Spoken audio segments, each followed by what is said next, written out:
I am pleased to introduce the Salutatorian of the Class of 2020, Madilyne Mancuso. Maddie is the daughter of Holly and Joe Mancuso of Macedon. Maddie is the President of Student Congress and National Honor Society.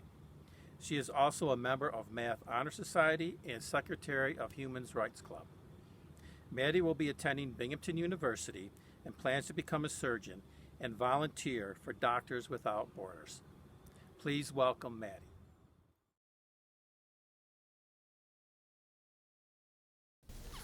Good evening, everyone. I would first like to say how honored I am to have been given the opportunity to present this speech. It's crazy to think that we are finally graduating. It feels like just yesterday we were walking into the building for the first time. I would personally like to thank everyone who is here tonight. Thank you to the teachers and staff at Gananda. You have inspired me and taught me not only life lessons, but the kind of person I want to be. Thank you to the parents and family and friends in the audience.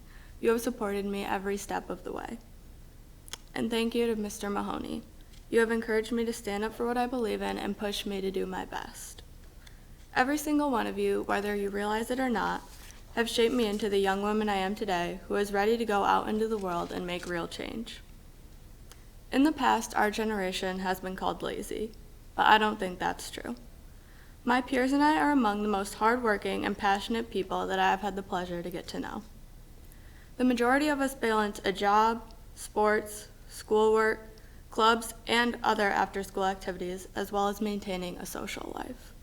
Almost all of my friends, myself included, have a part-time job, which added on top of everything else we are involved in can be a lot to manage.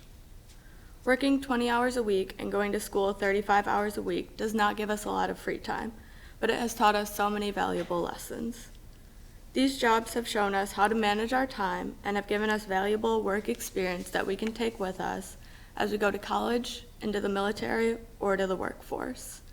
We are willing to put in the energy to advance our futures. My peers and I are also invested into the new world we are about to enter. I have never met a group of people who are more passionate about politics than those in my grade. Leading up to the 2020 election, many of us have gathered to watch the Democratic debates. As we watched, we had meaningful discussions about the candidates and how we felt about their policies. Because many of us will be able to vote this year, it makes me proud that so many of us are educated on the issues this country is facing. In class, we were able to have engaging conversations on topics such as gun control, abortion, climate change, and immigration. And even though not all of us have the same opinions, we are all able to respect each other. I am confident that our generation will fight for what is right and be able to make a real change. For as long as I can remember, a few people in my class have had an ongoing sense of healthy academic competition. This competition has driven me to put my all into my academics. It pushed me those few times when I questioned if I should bother studying for a test or leave a project for last minute.